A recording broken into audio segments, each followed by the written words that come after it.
I think needs to be a big wake-up call to everyone, everywhere in the entire world that hunger hasn't been resolved. My guest today is Jean-Martin Bauer for his second time on the podcast. Jean-Martin has spent more than 20 years working at the World Food Program, thinking about how to prevent hunger across the world.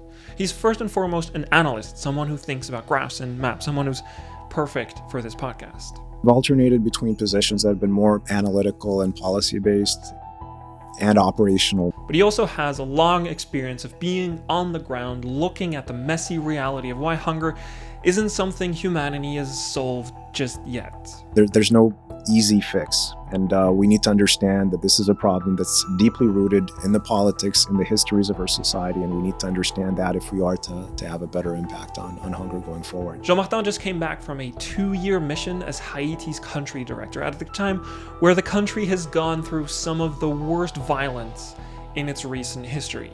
The day-to-day is really keeping everyone safe. Your number one priority is always people's security. It's always making sure that your people are okay, that your people are safe, that your people are accounted for, and everything else is secondary. He also wrote a book, the new Breadline, about the current state of battling hunger worldwide, with stories from his time in the field and lessons learned along the way. Look, we talk about people starving to death in this conversation. It gets pretty graphic, but this is an important conversation, in my opinion. We also talk about optimism and solving some of the most urgent problems the world has to face today. If you look at what humanity's been able to achieve in the past 100 years, including on hunger itself,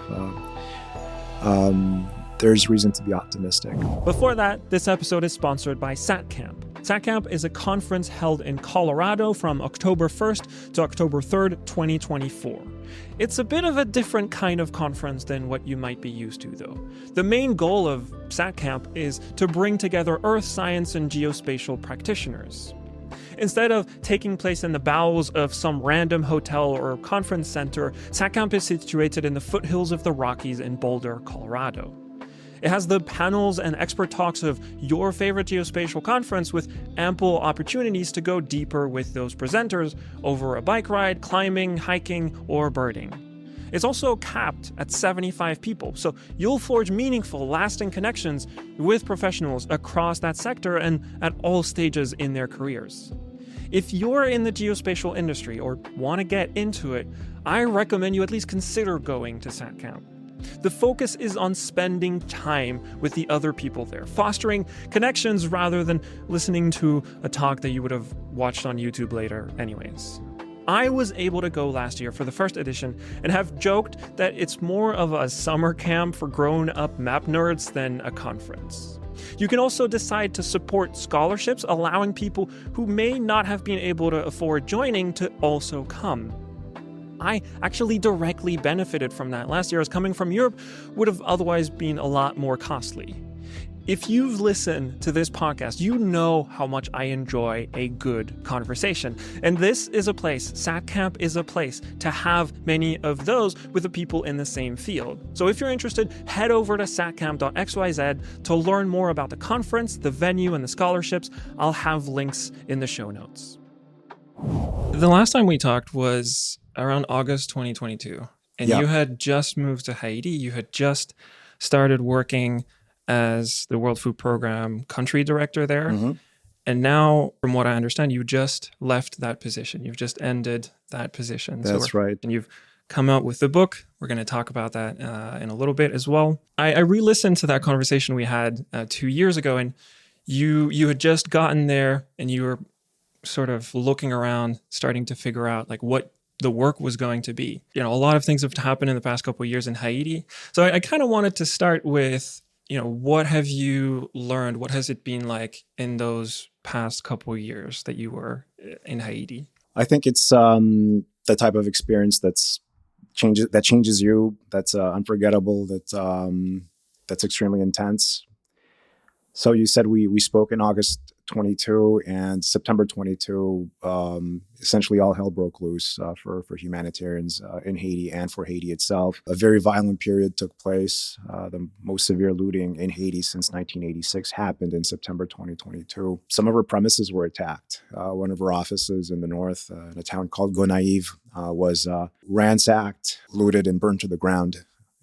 Another office in the south was also looted, and that was an extremely difficult experience for the WFP team in Haiti and for me personally. I describe that in the book, but I have to say it's an assignment that's really tested my personal limits, but was also I'd say quite inspiring because it showed how humanitarians can get the job done in a very difficult context. And I think if you do the type of work I do, which is humanitarian relief in difficult contexts, a challenge like Haiti does strip the veneer off everything and does show you for who you really are. And, are you able to, stay operational and keep working? And I think Haiti in those years, 2022, 23, 24, really was a test of my mettle personally and what my team could do. Can you walk me through, what does your day-to-day look like? Like, what do you do when things like that happen? The day-to-day is really keeping everyone safe. Your number one priority is always people's security. It's always making sure that your people are okay, that your people are safe, that your people are accounted for, and everything else is secondary. That's a bit different from, I think before that you were in New York, like you were doing a lot of the analysis work, and you've been in the field a lot, but sounds like the harsh reality of what it actually takes to do it. Well, yeah. So I've alternated between positions that have been more analytical and policy based and operational ones. And this was definitely an operational post where the challenge was ensuring that extremely vulnerable people got essential humanitarian assistance. And very thankful that we were able to do that in Haiti in the years I was there. But it's important to have a reality check. If you're in a conference room in New York or Geneva, it's hard to relate what's being said to the reality of delivering programs in places like Haiti. And that I have to say that I've had the privilege of being able to go back and forth between both of those worlds. So I don't want to make it sound that they're completely divorced. You do have a lot of colleagues in the UN and other places who do alternate between headquarters posts and field postings. But there always is that sense that when you that reality is just very difficult to understand if you're in a headquarters position. It's not specific to the humanitarian world, by the way. I just spent more than 2 years in Haiti. I find that the diaspora of Haiti, it's more than 1 million people who live outside Haiti, born in Haiti, but outside Haiti.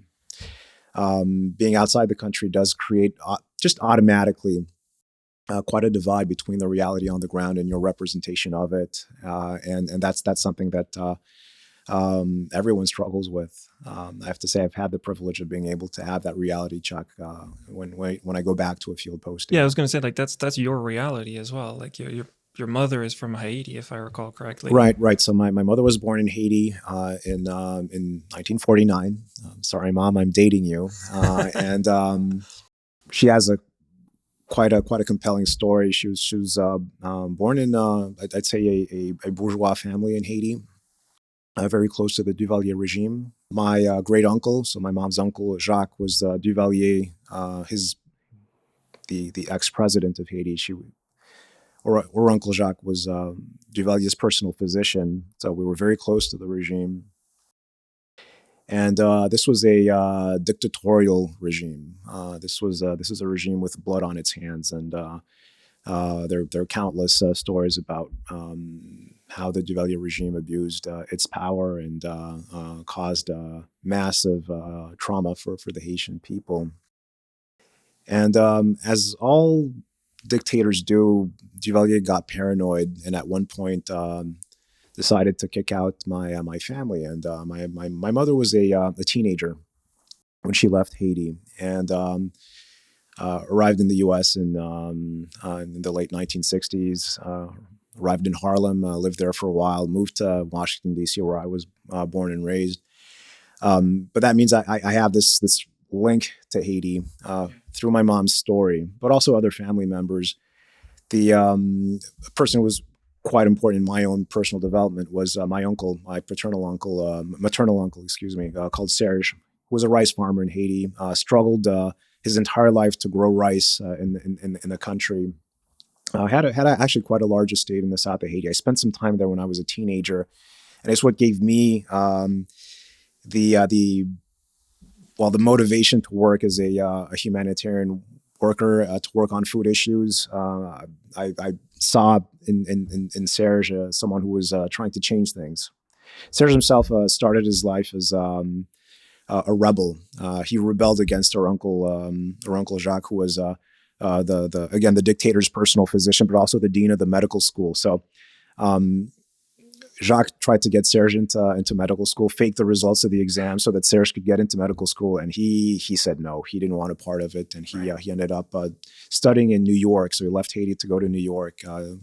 Haiti to New York, by the way, is one of the common pathways for migration out of Haiti, at least in the 1960s. Today it might be a little bit different, but that's the path my family followed. But when he got to New York, Serge decided to rebel, and he fell in with a group of young Haitian rebels who decided that Duvalier had been there long enough. The president, Duvalier, declared himself president for life in 1964, and they decided to mount a coup. So they would meet at Serge's apartment on 77th Street in Manhattan. And they actually, I mean, the stories Serge tells about this are crazy. And the 1960s were crazy. They wanted to do what Fidel Castro and Che Guevara did in Cuba, but they just wanted to do it in Haiti. Same thing. So they were in New York. They planned an expedition to go to Haiti and overthrow the dictatorship. And so Serge wrote about how he and his friends built a boat in Queens, and they actually built in a workshop in Queens, brought it to the beach, got it into the ocean with a few of them, and then this thing started sinking, and someone called the Coast Guard, and it became a big deal about these Haitians getting into trouble off the waters of Queens, and but they hatched a plan to go back to Haiti and invade the country. Serge was on board at first, but then he realized that this was not a good plan. People had talked too much. The secret was out. He describes how one day they met, and CBS News showed up at his apartment, and so the word was out, and he said, "I'm not going." But 13 of his friends actually did go to Haiti. They got into a boat with their backpacks and their weapons and their supplies, and they were supposed to land in a town called Jérémie. Jérémie is where my family's from. That's where they had their supporters. And they missed the landing. They landed instead in a town called Damari, which is hours away from Jérémie. And they were doomed. The 13 men who got off that boat, who landed that night, were doomed. And they landed in August 1964. The place was crawling with the Duvalier's secret police. They managed to evade the dragnet for some time. They fought in the mountains of southern Haiti. Southern Haiti is a very mountainous place. The mountains go up to almost 3,000 meters. So it's a high mountain range. And this expedition, so they're called WWII. This is the rebel group's name. They all got killed. They all died over the month that they were in Haiti. Some of them had combat experience with the U.S. military at the time, and even if you were an immigrant, you had to go through the draft and fight in Vietnam. And some of them had fought in Vietnam with the U.S. Army, and they were able to shoot down a Haitian Air Force plane that was harassing them. And so these guys weren't pansies or anything. They were experienced fighters. But they were just outnumbered, and they didn't have any supplies, and they were trying to make it to the Dominican Republic. At the time, the Dominican Republic was a country that would have been sympathetic to their cause. But over the weeks of their fight, they got picked off one by Duvalier's forces, and the last two. And this is something I describe in the book. They got publicly executed in Port-au-Prince in 1964, and And in fact, their families, the families of these 13 people, were murdered in a massacre that took place just outside Jeremy. And so Serge regretted this his entire life. I think he was regretted. Well, I think he felt guilty about it. He didn't get into the boat. His friends went. These were his very close friends from his hometown. He didn't get into the boat. He stayed in New York, got his degree in sociology, started working for international organizations from the U.S. Went back to Haiti in the late 1970s when Duvalier Sr. Had left power because he died, replaced by his son, and the tensions were lower. So he returned to Haiti and started growing rice. And it was his lifetime dream, but he had a real hard time growing rice in southern Haiti. And he saw in his struggles, I think I saw how complicated it was. So he went from rebellion to trying to build something in his own country, and that was extremely difficult for him. And first of all, he tried to do everything his agronomists were telling him to do, which was buy a tractor, bring in trained staff, buy high yielding seeds, buy the fertilizer, buy the diesel. So he made all of his money was invested in this farm. He and his wife Nellie were quite invested in just growing rice. Feeding their community. And it seemed that every single year they had to pay more for everything, and the yields weren't really rising, and it was as though they were fighting a losing battle their entire lives. And but what really gave them the biggest setback they had was actually in 1994. This was during the Clinton years. Haiti had been under an embargo for a few years, and it's a complicated story. There was a violent coup. A democratically elected president is removed, and he came back in 1994. But one of the decisions that Haiti made in 1994 was to reduce its tariff on imported rice. Haiti was basically self-sufficient in food for through the 1980s, and then that started changing in the 1990s. Back then, and this is when I was a student, I would hear my teachers in my economics classes talk about free trade and how important it was for countries to open their markets to trade from overseas. And Haiti essentially opened its markets to overseas trade in 1994 and brought its tariff on rice from between 30 and 50% down to 3%. And my uncle, who was growing rice, lost his market overnight because he just couldn't compete with low-cost imports. And today, Haiti imports 80% of its rice, and local farmers like my Uncle Serge just haven't been able to compete, haven't been able to do what they should be doing, which is feeding a nation. And that's something that, again, that to me seemed very wrong.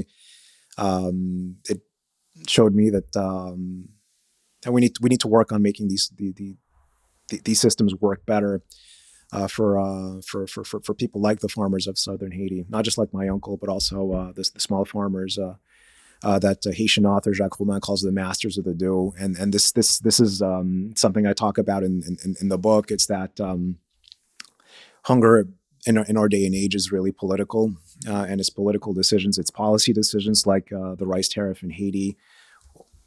These are the types of things that explain why countries like Haiti are so vulnerable when there's a disaster. It explains why we have so many people still suffering from hunger, and things need to change. These anecdotal stories, I think they help frame like the context. Like we can get later into like the numbers of people that are suffering from food insecurity in Haiti, for example, because you can't wrap your head around those numbers.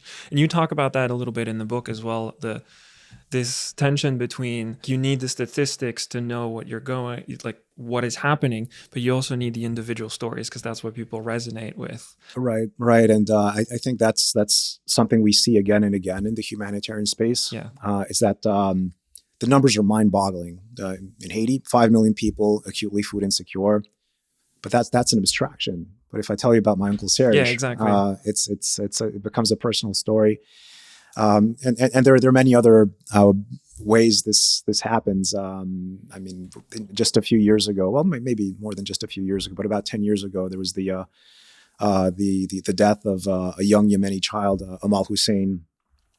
She died of malnutrition, but a week before dying, her picture was published by the New York Times.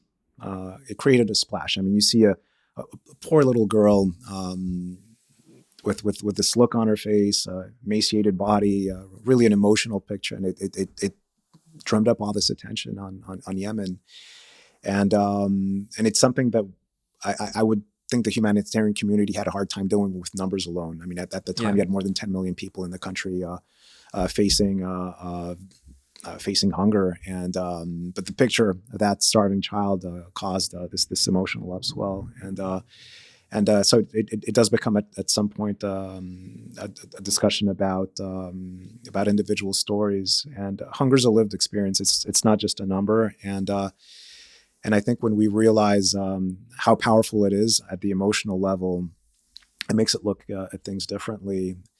You also have and maybe this is when you take it to the extreme. Hunger is also used as a weapon by people without other means to defend themselves, like the hunger strikers. There's a famous story of an Irish an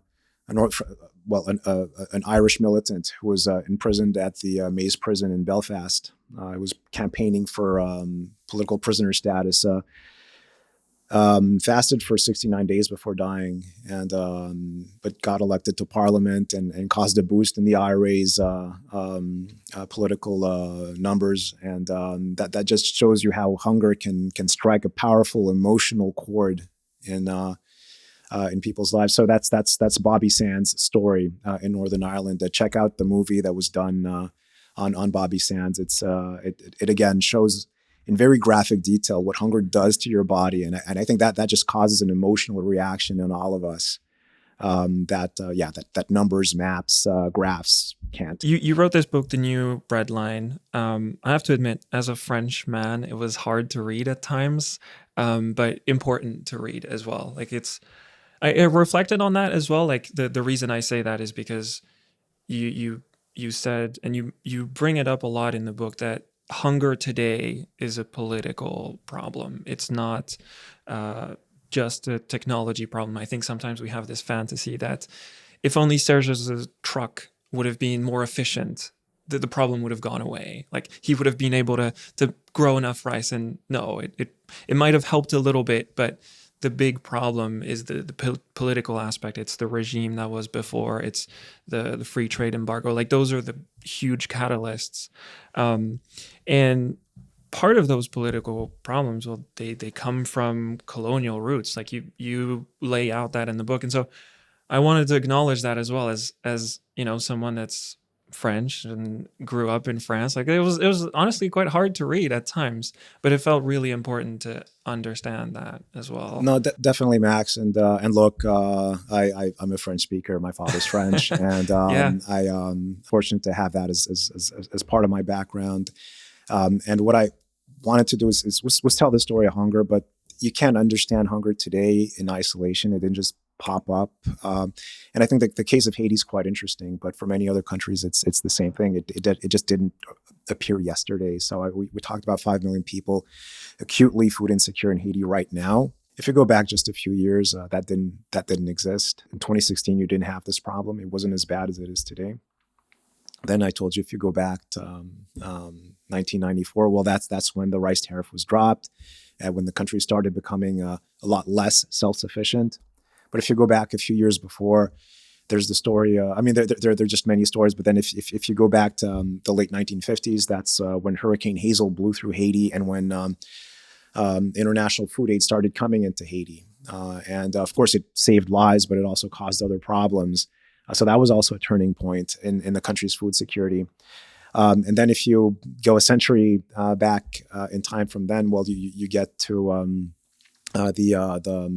essentially the payments, the ransom Haiti had to pay for its independence. And this was I don't want to quote the wrong numbers, but off the top of my head, it's the equivalent of $20 billion. The present value of that ransom that Haiti had to pay to France for its independence is gigantic, and prevented it from investing, for example, in education or infrastructure, and prevented it from becoming a better society. And I think it's all too easy to focus on what's happened over the past few months when the story is actually a lot longer. it's important to realize that these issues have root causes. When I say these issues, I mean, of course, hunger today has very it's a very complex problem. It's multi-layered. It's got root causes that date back centuries in some cases, and maybe that's why it's so hard to beat. When I started my career in 2001, so I've been at the UN for 23 years now. There was a sense of optimism. There was a sense that hunger could be beat, that we could do it. And in the early 2000s, Brazil managed to reduce hunger quite substantially by making large social investments, by ensuring a basket of goods in Brazil could be bought for a very low price by poor families. There were also programs in schools, programs in jails to produce food, to make people, to ensure people were fed.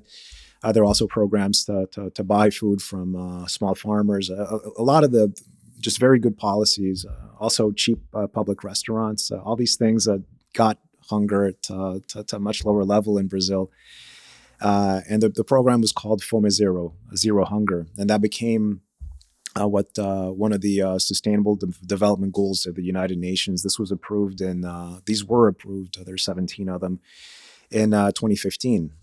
So this is the governments of the world, members of the UN, agreed in 2015 that arriving at zero hunger by 2030 was an objective they all shared.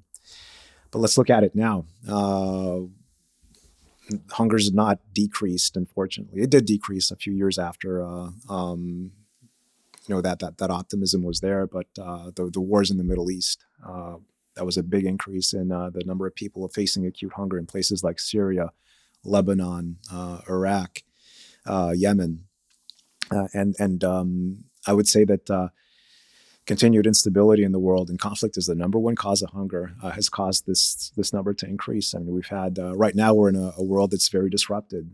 When I started my career, we didn't have Yemen, Ukraine, Gaza all at the same time. And right now, unfortunately, we do. And that's caused the number of people facing acute food insecurity to rise. We had COVID a few years ago, that caused a big increase in the number of acutely food insecure people, from basically 130 million before the pandemic to 270 after, and we're not far from that level today. So something's wrong with the way we approach hunger. And again, it's not about there's no easy fix. And we need to understand that this is a problem that's deeply rooted in the politics, in the histories of our society. And we need to understand that if we are to have a better impact on hunger going forward. I think that was the thing reading your book, as well as realizing this is not a simple problem. It's not like, oh, if we just put more money or invent this new thing, voila, problem solved. Like, it's this deeply complex problem, and that has many different flavors depending on where it is. One other thing I think was also quite striking is the fact that we tend, like myself, I tend to think of hunger as this thing that happens in countries that are poor. But what you bring up is it's coming back up in the US, for example. Like you talk about your experience as well, anecdotally, like where you live in the US and seeing people struggling with food more than you saw before as well. Like, it's not just people in Yemen. It's like rising a little bit everywhere, which I didn't really expect. Yeah, we had a big scare in the West and in the US specifically when the COVID-19 layoffs happened. And that was, I think, needs to be a big wake-up call to everyone everywhere in the entire world that hunger hasn't been resolved. It's not a problem we can consider was either confined to the arid tropics or poor countries. It's everywhere. And I mean, for me personally, what happened is I saw these, well, at my daughter's school, I saw a line of SUVs idling early in the morning. And when I saw someone come out with parcels, I realized that these people were there for food. And so you had people who were car rich but food poor. And I just come back from Congo, and I was thinking, my goodness, I spent my entire life working on food crises all over the world, and there's one right now in my own country.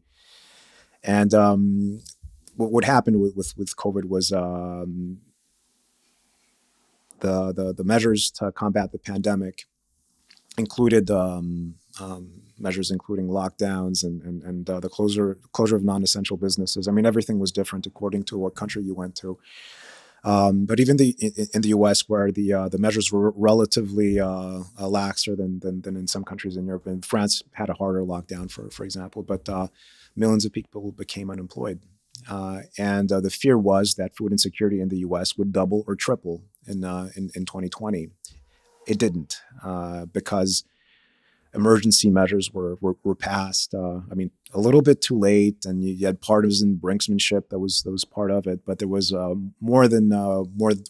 over $1 trillion of assistance to households in the U.S. in 2020, including checks for families, forbearance on mortgages, and other things that helped people weather the storm.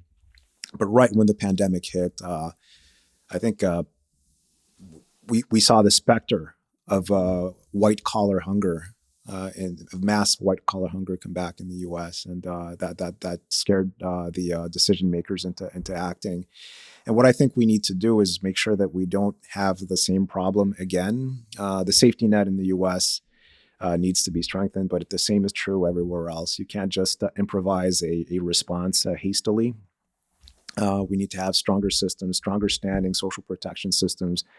That mean that if something happens, pandemic, something else, that people are able to stay fed. And there is overall an issue between the public health and food communities that I've seen is that when there's a disease outbreak, a pandemic, there's a flight to safety. On the public health side, that has consequences in terms of food security. To me, that was very apparent during the Ebola outbreak in West Africa in 2014.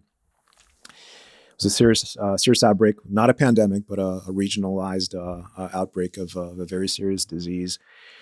And it gave us a preview of what COVID would be like, because you had very strict lockdowns in Liberia, Guinea, and Sierra Leone at the time.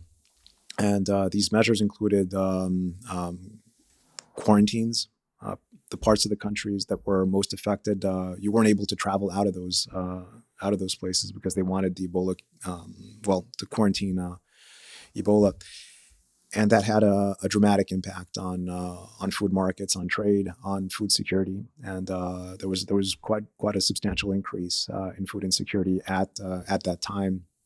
And what we need to do is just make sure that it's not when it's really it's not if, it's when. We will have another pandemic at some point in the future, that we manage it better. We need to make sure that people are able to abide by the medical recommendations. I mean, if you're a contact case for Ebola, well, you need to be able to stay home for 21 days, and that means you need food. And you can't just expect people to stay home for 21 days without food. So, and there was actually a good example of collaboration between the medical and humanitarian communities and food communities in Guinea, and instead of having the doctors show up and tell people you have to stay at home for 21 days and people not getting any assistance, well, they were able to work together, and people were told, look, you're recommended to stay home, and here's a cash transfer, so you can, and here's the food that you need, and that worked a lot better, and that's the type of model we need to have in place in the future, including in places with relatively advanced social protection systems. We need to be able to expand them quite quickly so that people, again, get the protection that they need to stay fed in the event a pandemic occurs. Mass hunger in Western Europe. I mean, we're in the Netherlands now. I think the last big one here was the hunger winter in 1944-45. Dramatic impact on people who are still alive today. I mean, they were maybe. They experienced that as children, and there have been many studies on how that's impacted Dutch society. Now, it's maybe too far in the past, and we really do need to think again about how we would react to a situation where supply chains are disrupted, where employment and incomes are disrupted, and where people just need to be able to survive for a specific period. Because this is hunger's a threat to the individuals that experience it. And again, children who were in the womb during the hunger winter in the Netherlands apparently were affected their entire lives by the fact that they were that their mothers were not eating enough food. So hunger has an impact on the individuals that suffer from it, the families that are impacted, but also the communities that experience hunger.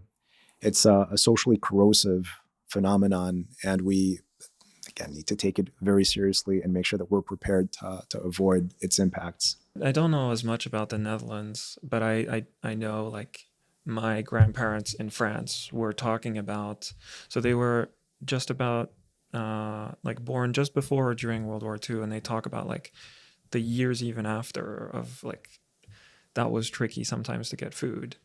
Depending on like France is this weird case because it was really divided into parts and they suffered quite differently. But yeah, it's something that like very honestly like I completely take for granted. Well, here's, I mean, I think what happened I'm going to try to simplify this, but so a country like France and well, I suppose Europe overall suffered from these shortages during World War II, which was the last big food crisis in Europe. And what these countries decided to do was boost their food production to put that behind them. I think rationing in the UK only ended in the 1950s. So it's the war broke out in the 1939 and like in 53, 56. I mean, some food items were still rationed. So that's really ingrained in people's psyches. And the consequence of that were policies that favored the expansion of large productive farms that produced a lot of food. And these were the term that people used at the time was lakes of milk and mountains of butter. And that's what the food landscape was like in Europe in the 1960s and 1970s. It was, we need to produce as much food as possible. And I think I can understand that after having lived through the food deficits and the high prices and not being the black marketeering, all that during World War II. Well, that was the natural reaction to it. And I think in the 1990s, things changed because, of course, there are impacts when you try to produce as much food as you possibly can. There are issues with distortions and subsidies or environmental impacts. And I think we've moved away to some extent from that. I mean, agriculture is still largely subsidized in Europe and the US. But that was actually quite it had impacts worldwide. All those surpluses in Europe and the US, it meant that countries could import food from Europe or the US at very low prices for a long time. So I spent a lot of my time in West and Central Africa. And a country like Senegal got used to importing cheap food. It was, instead of building up a social safety net, the country could import boats of rice, and that would keep the rest of urban poor placated, because they could quite easily buy the food that they needed for the next day. But that had impacts. It stunted agriculture in the countries that received these cheap imports, and it just wasn't a long-term solution. And what we saw in the 2000s was that as markets tightened with economic growth and population growth and the fusion of the energy and food markets at the time with the onset of the biofuel boom, was that all of a sudden the cheap imports were there. And these countries had gotten addicted to easily available cheap food imports. And I was in Dakar in 2008, and the food prices had essentially, I mean, they some of the, I mean, it was between plus 50% to even double for some food items. And that caused food riots. It caused a lot of problems that other countries also faced. So I think what we've seen is that the decisions by European countries or the US have had impacts on how the global food system operates. And I think it's we need to understand that all a decision made in Europe or in the U.S. will have impacts on other countries, because there is this international trade, and the small farmers I talk about. in the book are quite often the ones with getting the short end of the deal, because they're exposed to competition from very cheap imports from abroad. That's something that's unfair. That shouldn't happen.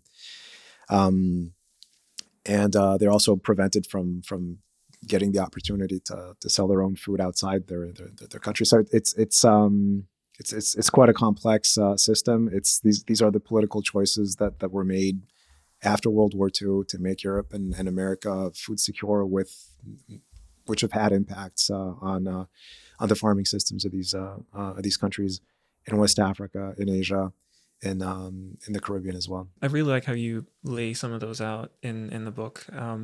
I wanted to ask you, like, why write a book? Like, you've worked for 20 years. Yeah. You know, like you have like you're the perfect person to write such a book, but it's still a long endeavor. And like, what pushed you to say, I want to put this out and I'm going to write about it? Well, I tried writing a book when I was a teenager. It was a novel. I didn't get very far, so I figured I needed to live a little bit and Right. try again. And but I think what happened to me was I found myself in Brazzaville in the middle of the pandemic, going through a lockdown. I was on my own at home,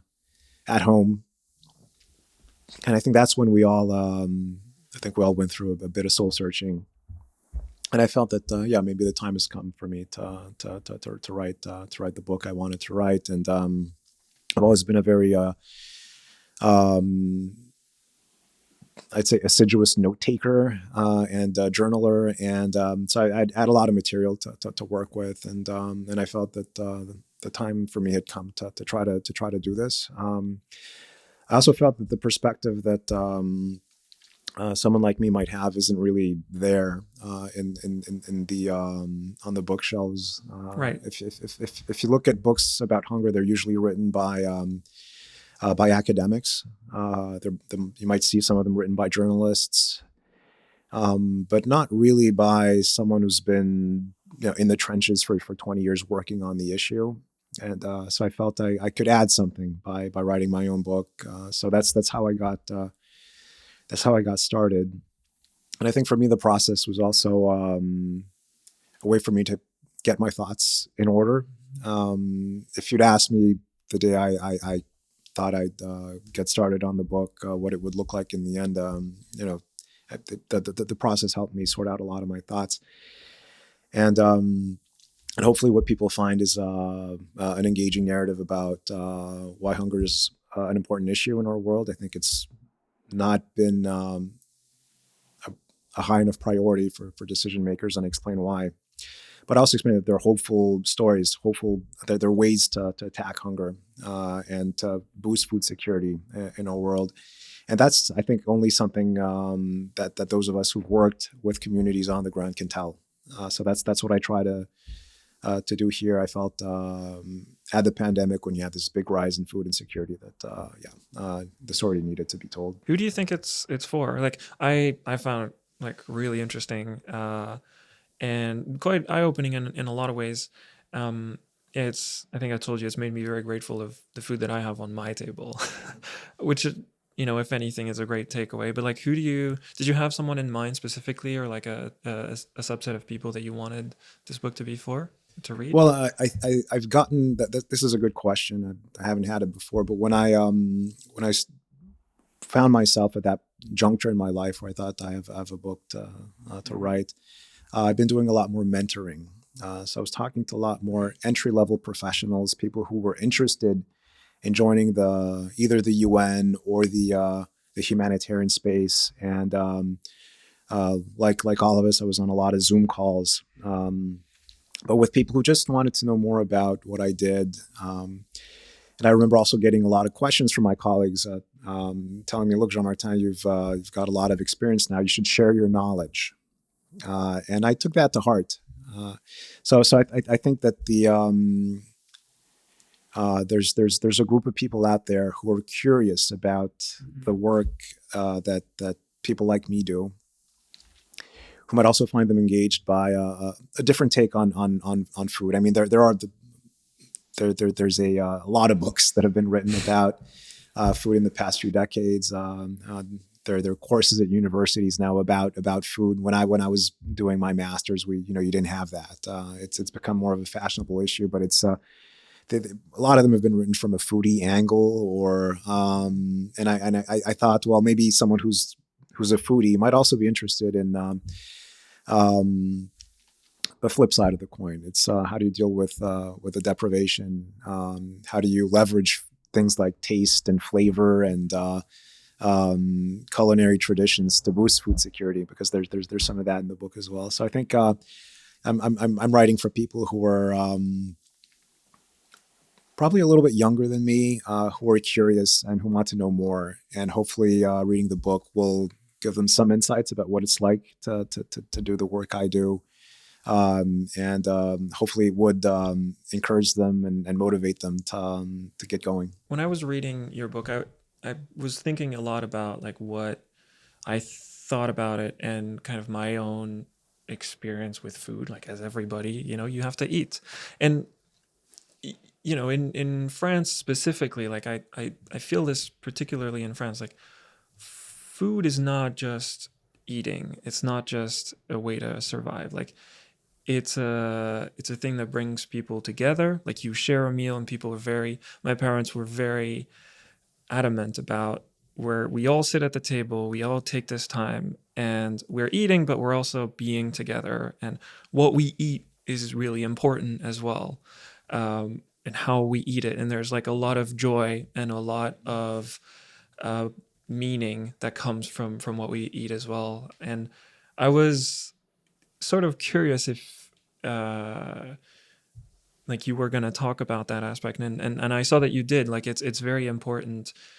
You talk about some of the new um, like ways in which humanitarian aid is also thinking about, it's not just about you give like this amount of calories to people, but you need to be able to give them food that they can grow themselves, that fits into their culture as well, and in a way that I think I also just hadn't really thought about. But you can't just, I don't know, to take an extreme example, you can't say we're going to start sending beef to India. Like, it's just Wouldn't not make going to sense, work. would it? It's Yeah, not going to yeah, go yeah. very well. And yeah, I'm curious if that's also something that you've thought about throughout the years that you've worked. You some of your family comes from Haiti, some from France. You lived in the US. You've seen like sort of the full spectrum of how people eat and how they think about their food as well, even when they do have food to put on the table. Well, food is about its family, its community, its identity. And again, I remember meeting farmers in southern Haiti when I went there as a teenager. Magical place, people for whom growing rice, it's who they are. It's not just dollars and cents and kilos of rice. It's really who they are, the rice growers. And by disrupting those systems, we disrupt people's identities, and I think Mm-hmm. that's really dangerous. But then we can leverage the cultural value of food to build food security worldwide, and quite often that goes through working through the grassroots and working through and by leveraging those qualities of food. So it's definitely a part of how humanitarians need to change. So one of the projects I describe is how we were during the pandemic in Congo trying to keep the school feeding program going. And Congo is a country that exports. This is a Republic of Congo, also known as Congo Brazzaville, not the DRC. It's the smaller Congo with about 5 million people.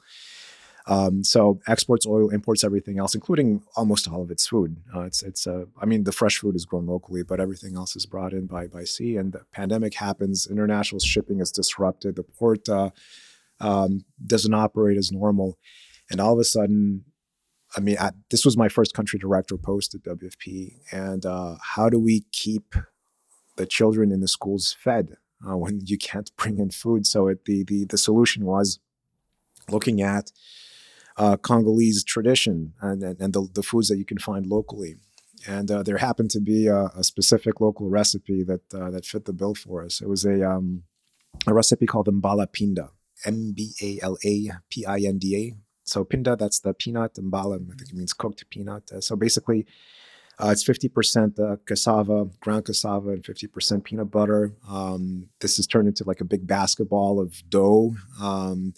It's seasoned, and small chunks of it are taken out, wrapped into marantisa leaves, and steamed. It's a little piece of bread about the size of a Snickers bar, but it's packed with energy, packed with fat from the peanuts, the nutrients you get from the peanuts. And it turned out that this recipe had existed for a long time in southern Congo, and these balapinda were sold on the market for about 20 cents a piece. We decided to work with the producers. They were mostly women.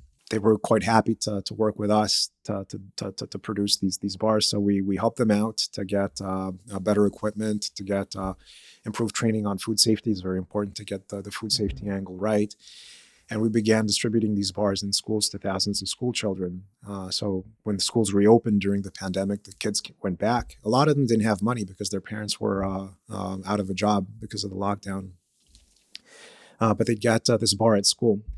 And the groups we worked with, very soon they produced 1 million bars. And so this was scalable. And people, I remember that the donor that funded this asked us, well, are you sure that these women can do it? That they have the capacities to do it. And it turned out that yes, they did. By creating the market, they really stepped up and delivered these bars. And there's quite an interesting story behind the balapinda bars. And I'm sorry to go down the no, go ahead. This is cool. This is great. But the recipe was created in the 1930s when the French built the railway between Pointe-Noire and Brazzaville. The Congo River is a massive network of navigable railways. It's thousands of kilometers of navigable railways that you can access from Brazzaville or Kinshasa, which are across from each other. But between Brazzaville and Kinshasa and the South Atlantic Ocean, there are a few hundred of kilometers of rapids, so boats can't sail up the Congo. So both countries essentially built railways between the ocean and the pool where Brazzaville and Kinshasa are located, and it was extremely ugly in the case of both countries. But in France, the construction of the Chemin de Fer Congo-Océan, which is the CFCO, it claimed thousands of lives. I mean, the story you hear, it's about 500 kilometers, and the stories you hear is that one African died for every railway tie that was laid on that railway, and that one European died for every kilometer of railway built. So it claimed a massive amount of lives because of disease and malnutrition. And colonial authorities pressed the locals to work on the railway. They needed the labor, and they had people for the first times of their lives leave their hometowns to work on this railway. And one of the coping mechanisms was, to create new foods for these people who were away from home for a while. And the mbalapinda, this recipe I just described, was specifically meant to deliver a very nutritious snack that could be kept for days by the men who were forced to work on the railway for the first time. Of course, the origin of the recipes now, it's what it was. It was 100 years ago.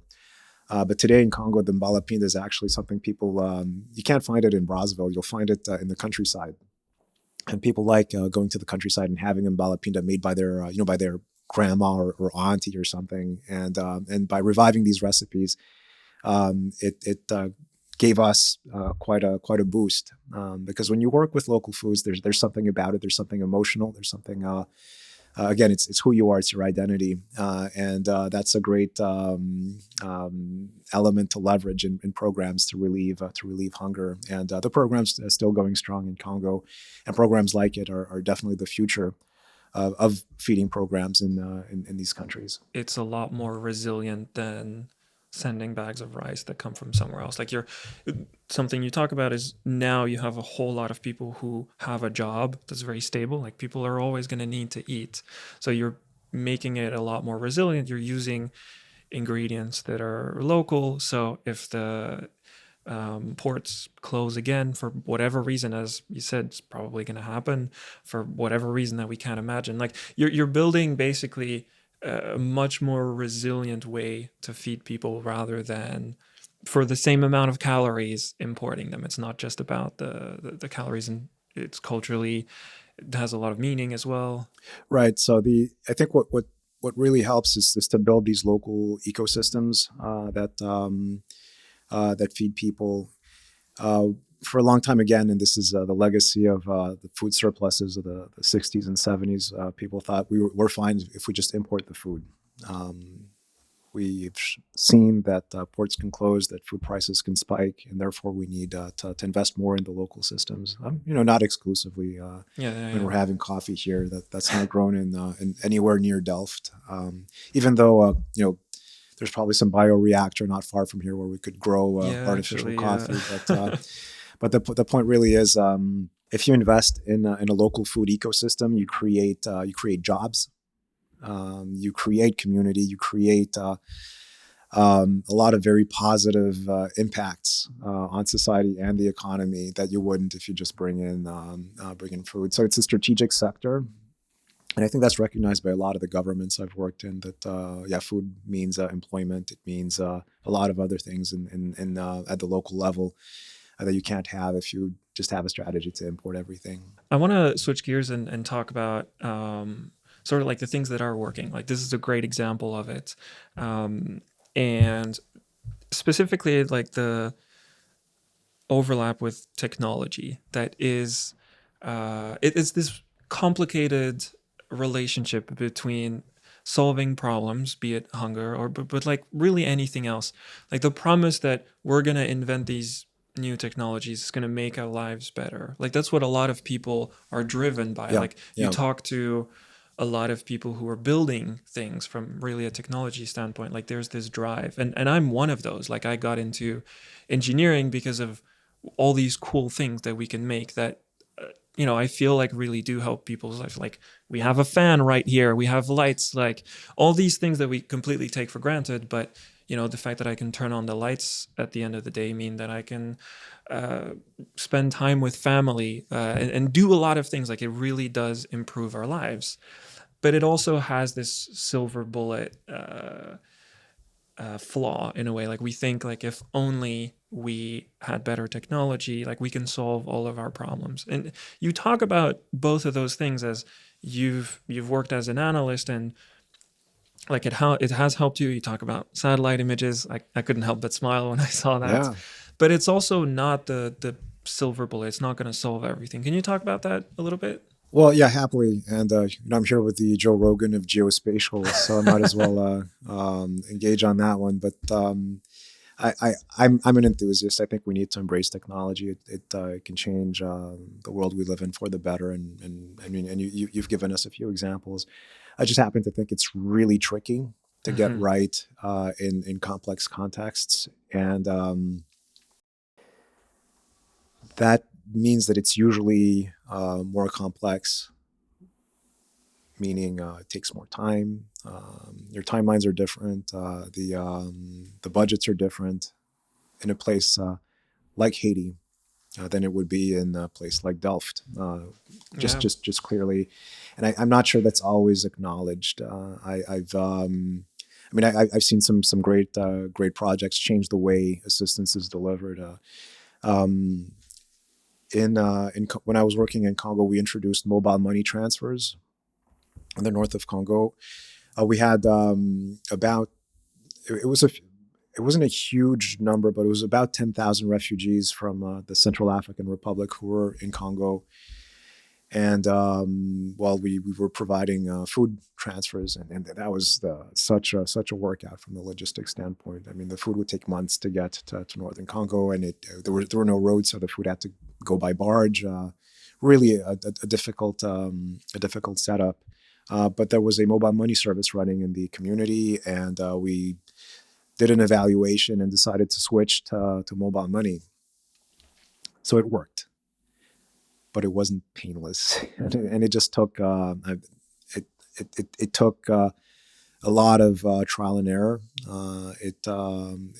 I think it gave us a lesson in humility in what technology can and can't do. I think in the end we got to a point where the refugees were happy with the program, and it was running well, and everyone got their mobile money, but it just wasn't obvious. I mean, simple things like blocking a pin after 3 failed attempts. I mean, if you have a population that's low literacy in a low resource setting, and you've got a customer service culture that's different, well, you block your pin after 3 days. It can take after 3 failed attempts. Well, it can take days or even weeks to replace that SIM card, and in the meantime, that family doesn't have assistance, and that's those were the types of problems we had to face, and ultimately, so we were able to get mobile money to the refugees, which is great. It's a lot faster. Within days of us receiving a donation for the refugees, the money would be in the refugees' phones. I mean, it's very, very quick. But ultimately, it didn't resolve the underlying problem, and the underlying problem was that the refugee community didn't have any farmland, because they're absolutely able to farm and grow their own food, but they weren't being allowed to farm, at least initially after they arrived. And what happened is that there was a process that involved discussions between the community and the local authorities, and they found a way to give access to land to these refugees, and they were soon enough growing their own food, and that's the solution to the problem. It was a negotiation between human beings, and technology didn't really factor in that Yeah. much. So of course, so technology was quite good at helping us resolve a supply chain issue. It ended up being a good solution. It required more investment than we initially thought, because, as you said, sometimes we fall prey to the illusion that technology solves all problems, but it solved a supply chain issue. But the underlying problem is only found a solution through a good old fashioned sit down around the table and people saying, here's the problem, here's what we will do to fix it. What's the advice that you would give to someone that's, say, 20, that lives in the US or in Europe, that studies, data science or any type of engineering, mechanical engineering or remote sensing, like think of anything that can be really applied, that has these hopes of wanting to help. I think that's a thing that you see a lot in people when they're young, is you have this desire to want to help, but you also show examples of cases where you come up with these elaborate plans and just completely miss the mark. And what is the advice that you would give to people who might be listening to this, who want to apply their skills to help out, but also want to do so in a way that actually does help? So what I usually tell people who are starting out is try to get some experience in a field setting. So if you can, volunteer and try to work with people who are actually implementing programs, people who are in the field. That can be in a it could mean work for your local food bank, and they have data science need for sure. They have needs for that type of expertise for sure. If you're interested in the type of work I do, that means well, you need to commit to working in a very dangerous place for a few years at entry level, and that will give you the experience and the references you need. And by that I mean the conceptual framework you need to apply your skills to those problems. And it takes a while. There's no substitute to coming to grips with what it's like to organize a food distribution. If you've never organized a food distribution in your life, and but you're a great engineer, there's going to be a problem. You need to go out and ask the questions, observe, and understand what that system is you're trying to improve first. So that's I think that's the starting point. I would say the people who work in engineering or data science are usually quite curious, and so use that curiosity, don't lose it, and try to leverage it into understanding the subject matter as best you can. If you don't, it can make for a frustrating experience. I could imagine engineers or data scientists doing a hackathon, and you do a lot of work for 24 hours, and then then there's nothing. And I'm not sure that's really the experience you'd want. But if you have a long-term commitment, say for a few months to contribute your expertise to, I'd say to an organization that does that type of work. I mean, and there are a few of them out there.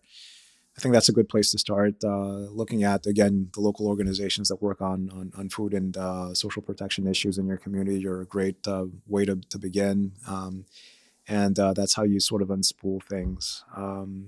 I found that as long as you keep that curiosity and you maintain a good, I'd say some humility about the issue you're working on. That's a recipe for success. So stay curious, keep testing things, try to understand the problem and the client. That would be the advice I have. What's the next thing for you? So you've finished your term at Haiti as the country director. What's the next thing for you? Do you know? Right. So I'm moving to the WFP headquarters in Rome. I'll be the head of food security analysis. So that's a department I used to work in. Going back. And what's the work going to look like there? I'll see. But it's probably a lot of numbers and analysis coming up. And I have to say we're again at a very important time for all these issues. The numbers on hunger globally are not trending in the right direction. There are multiple emergencies right now. All these conflicts, these tensions we're seeing in the Middle East and Europe are driving the number of acutely food insecure people up. There's also been a major El Nino in Southern Africa.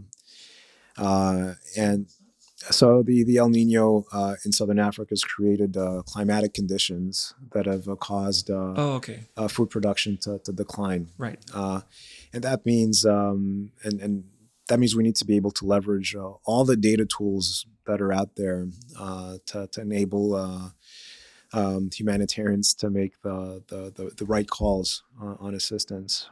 I described just earlier on about how long it can take to get assistance to a vulnerable community. And I described how technology can help us do that quicker. The other part of it is access to high resolution and real-time satellite imagery can do things like help agencies pinpoint where aid is needed most. That's something that can be, that's hopefully shared widely with all partners in a country that help support decisions on how food assistance is provided.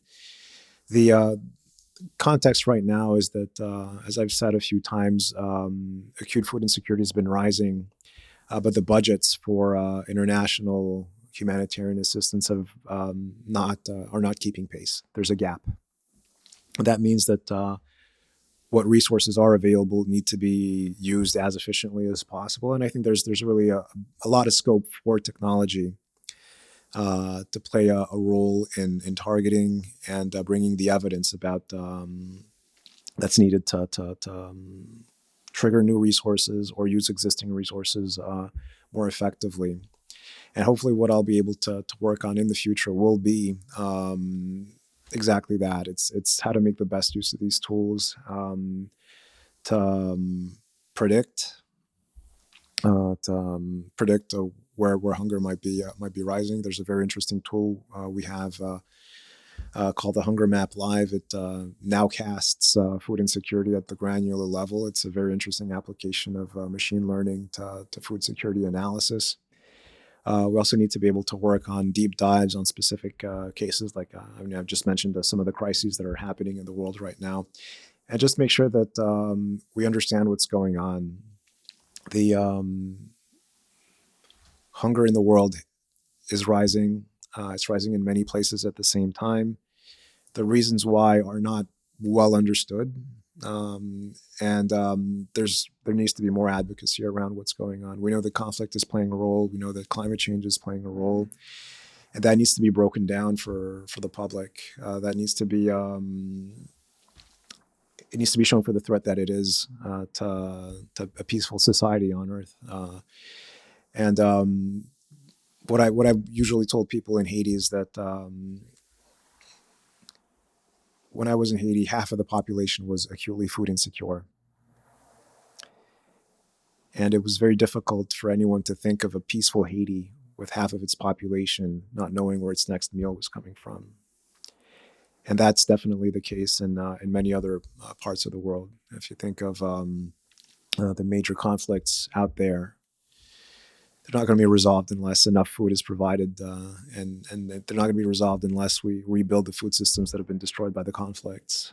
And that's advocacy, that's analysis, that's ahead of us. That still needs to be done.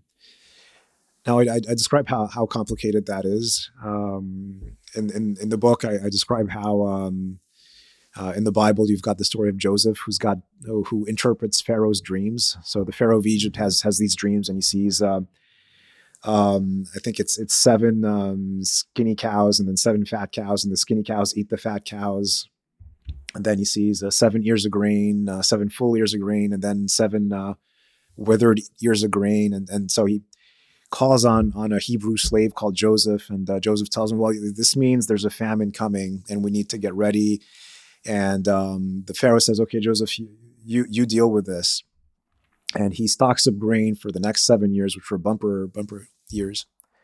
So the fat cow, full ears of grain. So he stocks up all the grain that he can for those 7 years. And then the bad years arrive. And because he'd stockpiled all this grain, Egypt avoided a famine for those years. And I think it's a good story because it says that so Joseph had these extra sensory perceptions and was able to save the nation from a famine. But when you're an analyst in a humanitarian agency, that's sort of what you're expected to do. It's use your Jedi skills to say here's what's coming, because it just takes such a long time for food and resource to get marshaled. So I'm hoping to see that we not just pinpoint in real time what's going on, but really predict and give people and give agencies as much time as possible to respond to an emerging crisis. Because that's what it's going to take in this day and age of geopolitical tensions and risk. It's a new world out there, and I'm quite honored to have the opportunity to work on these issues. One of the things I also found that you do that I didn't really expect, and it kind of took a moment to realize that you were sort of very, at least thoughtfully, it looked like doing is sharing online as well. Like you're on social media and you're sharing like, hey, this is what we're up to. These are the people that we fed today. These are the problems that we're dealing with. You're very active, I guess would be the word that we use. Like you don't strike me as someone who's working on the day-to-day and just can't talk about it. Like you seem like you're very much able and thoughtful about, I need to talk about this as well. And you make these, short clips, you talk to the camera, you're showing the day-to-day of what's happening as well. I'm sure that takes some thinking and some time. Like, why do you value that as an exercise to do? Well, it's always been beneficial because I think we're misunderstood. And we is the royal we, it's the humanitarian community is misunderstood. And it's also one of the reasons why I thought it was important to write a book. I found that my work in Haiti was misunderstood. In what way and by whom? I'd say by the local community in Haiti. This is a very complex story. It didn't again start yesterday. This was you need to go back to 2010 after the earthquake in Haiti, when there was a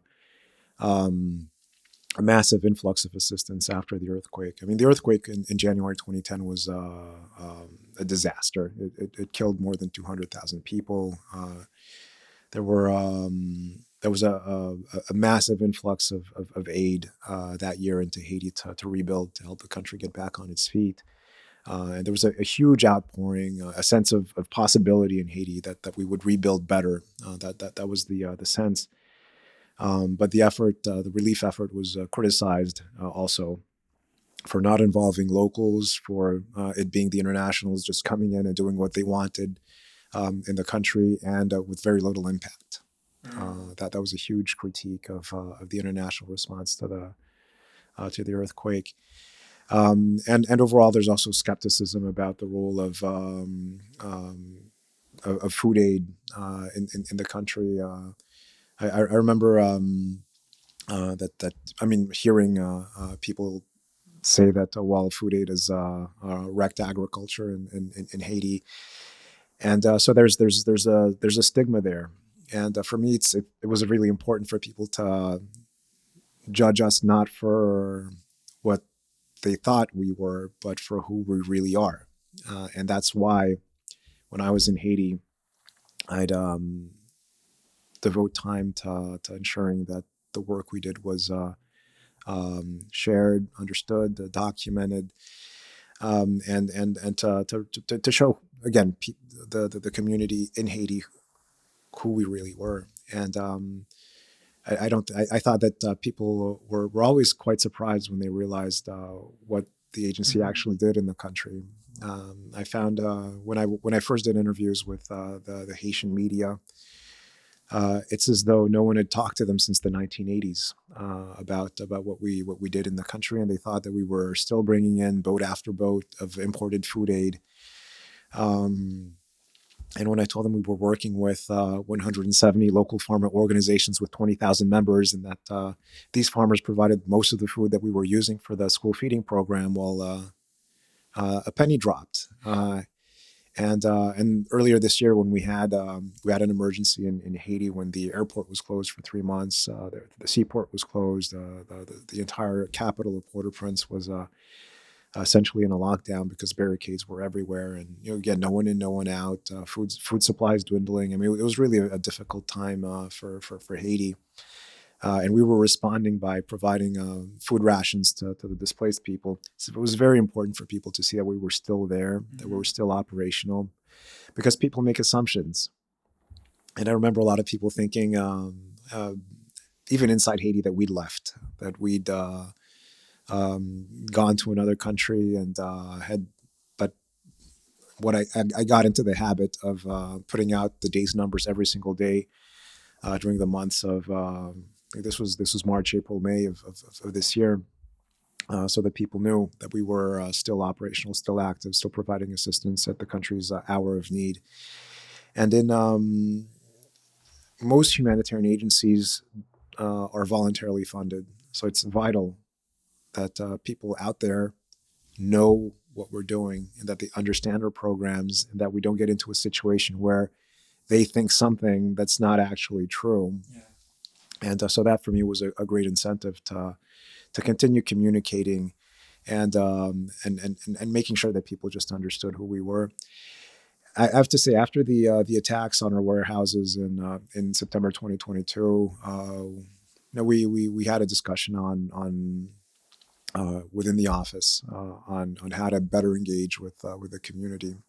I remember after the warehouses were attacked that people put videos of the attacks on Twitter, and that the reactions, people were cheering on the attacks on social media, and that just shows how misunderstood we were in the country, and that meant, well, we need to engage.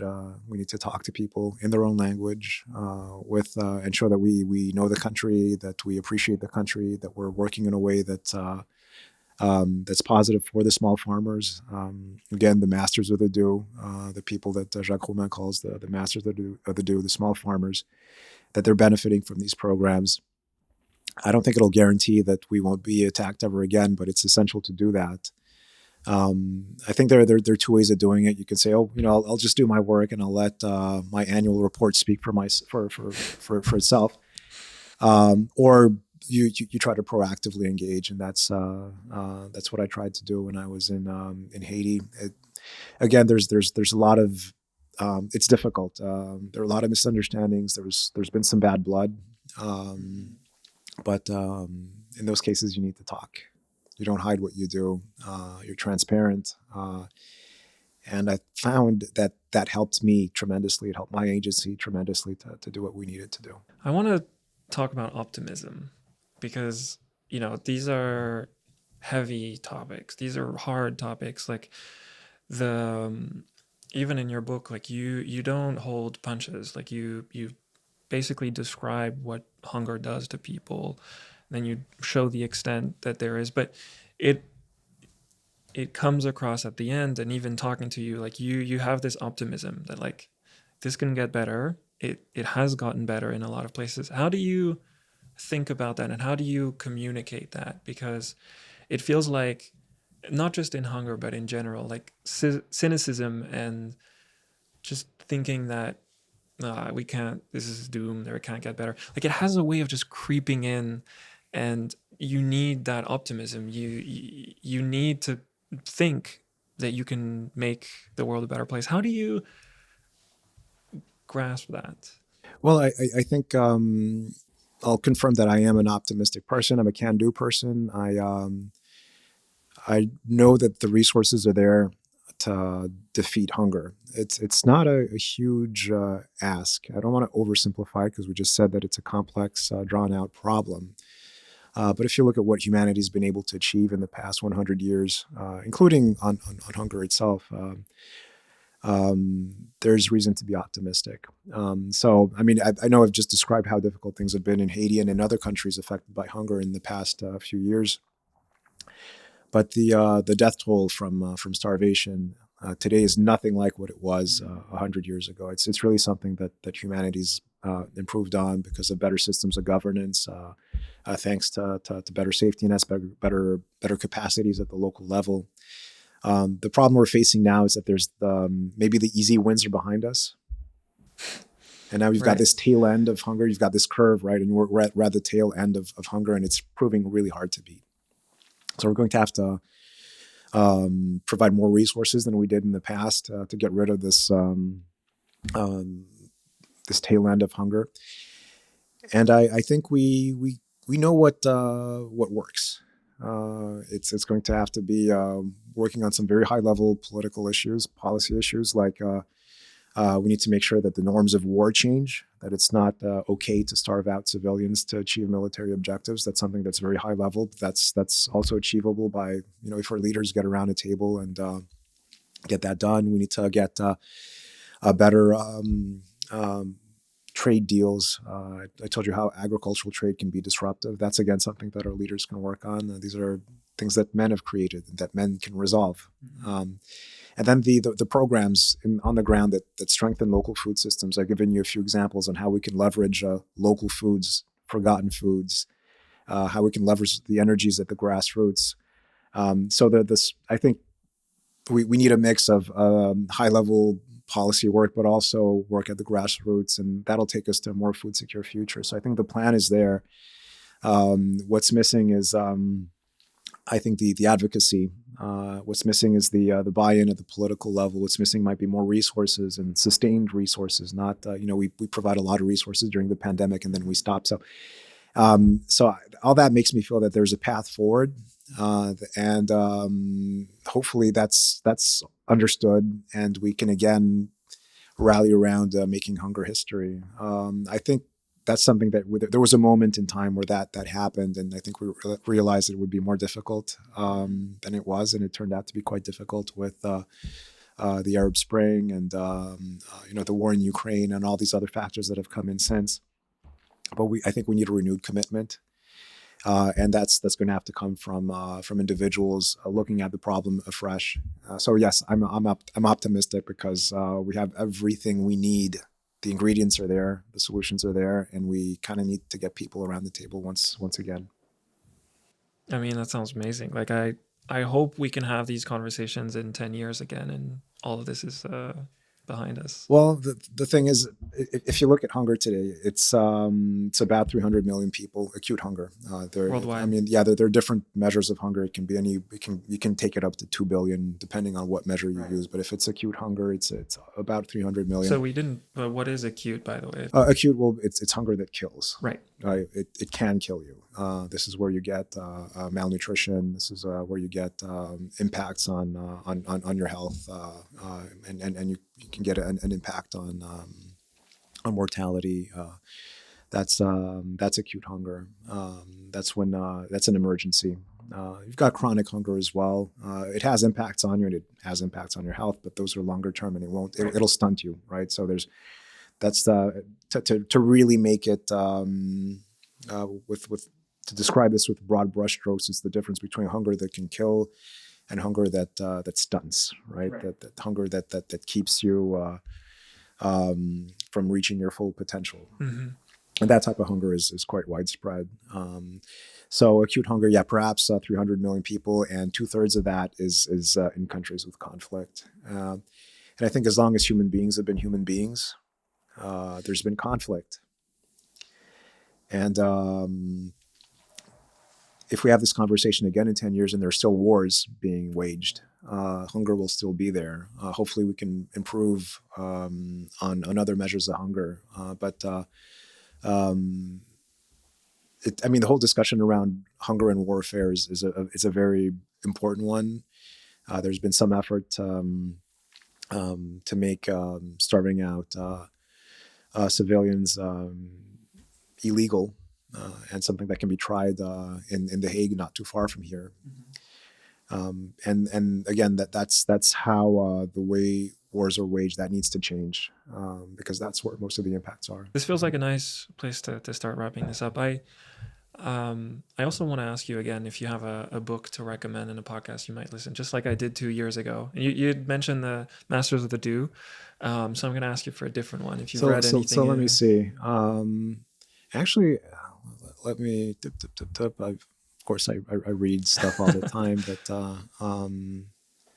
doesn't have to be about anything that we talked about, and I'll keep talking so you can stall a little bit. But the reason I ask these is because I think it's nice to know what people are thinking about, what people are interested in, and as you're probably aware, as someone who's just wrote a book, it travels through word of mouth. Like someone talks about something, they hear about it, I'm going to go check it out. Anything come to mind? Well, absolutely. And I'm hesitating between two books, so maybe I can mention two. Okay, I'll let you. There's a book called The One Straw Revolution. Mm-hmm. It's written by a Japanese agronomist called Fukukoa.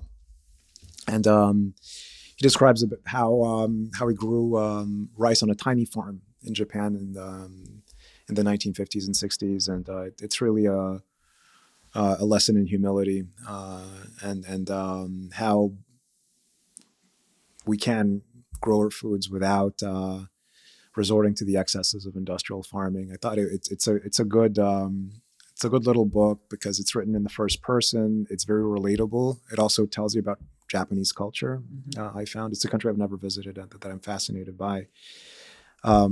And then you've got these rants in it, and so this guy has these. He basically lives like a hermit on his farm, but by growing rice on I think it's a quarter hectare, or it's a very small farm. He gains a lot of wisdom, and he has trainees coming in, and in this book you've got these rants about the world, and also what Japan was like during World War II, and it's really I find it a good read. Another book that I looked at recently, that I read recently, is Between the World and Me by Ta-Nehisi Coates. Great book. I think it's really about his trajectory as an African American, and essentially from growing up in Baltimore to being someone who considers race issues in a way that's I think very well formulated, very empathetic as well. It's something that everyone should read. I found that to be quite important. And I'm mentioning that book because in the work I do, I found it to be vital. Mm-hmm. To be able to understand people who are very different from you. And Ta-Nehisi Coates has, in his book, has written an account that's just very accessible, very engaging, very emotional, and I think we could all learn from checking it out. So again, two very different but accessible books. Have you been listening to any podcasts? So yeah, I've done I've been listening to news podcasts. I've been listening to 538. I love stats. So 538 is Nate Silver's You're preaching to election. the choir. Yeah. I'm a data guy, so I've listened to that one a lot. Okay. Um, and I think you recommended Jordan Harbinger, so I've listened to him from time to time. Yeah, I've heard I about think him. he's done. My partner's really Yeah, into yeah, it. he's got some good episodes. So check him out. He's um he's had a few episodes that I found really good on. So not on humanitarian. Interestingly, he's done episodes where he interviews um, let's say former military or Right. intelligence Yeah. or criminals or people who've dealt drugs, that kind of thing, but never a humanitarian. So maybe he'll do a I was humanitarian gonna say, at like, some I feel point. like But the that might be up his alley yeah, to have you on. there we go. Yeah, hey Jordan, if you're listening. But it's nice, and actually recently he interviewed someone from the Haiti Policy House to explain Okay. the issues in Haiti Yeah. to his audience, and I thought that was a great move. So the guy he interviewed is my friend Wolf Pumfield, and did a great job. Wolf, who grew up in Haiti, based in DC now, did a great job of explaining the country to the outside audience. So I think that's a good one to look at. I mean, again, like long conversations, I can only get behind that. Jean-Martin, thanks so much for your time. Appreciate it. This was important, I think. So I'm thankful that you came all the way here, that we could sit down together and have this conversation. My pleasure. And yeah, your book is out, the new Breadline. Is it out internationally? So it comes out in the UK tomorrow, so Okay. August 1st, Okay. and but it came out in the US about a month ago. Is it going to be out in other places? It's available internationally. Okay. Yeah. Very much recommend it. Yeah, thanks for your time. Very much appreciate it. Thanks, Max. Hey, thank you so much for listening to this conversation. I wanted to take a moment to thank the sponsor of this video, but also all the people who financially support me on Patreon. If everything goes well, these conversations should feel and sound seamless and effortless, but there's a lot of work that goes behind the scenes. I try to research and prepare these as much as I can to know who these people are and what makes them interesting and what would lead to a good conversation. I'm incredibly thankful to all the people who support my work on Patreon, meaning I can do a little bit more of it. This podcast started out as a way to learn more about the people in this industry, but I've also started making educational content on another YouTube channel that I'll put a link to in the show notes. And I want to make more content explaining how satellite images and maps work to a broader audience, as well as continuing to research the guests for these podcast episodes. So, if you value the work that I do, I'd like to ask you to please consider supporting my work on Patreon. There's also some behind the scenes of how this podcast is done and some of the work that I'm doing for these educational videos if you want to learn more about how I do all of this. Either way, thank you so much for all of your attention and your time. I really appreciate it, and I hope you get value from these conversations. Thanks.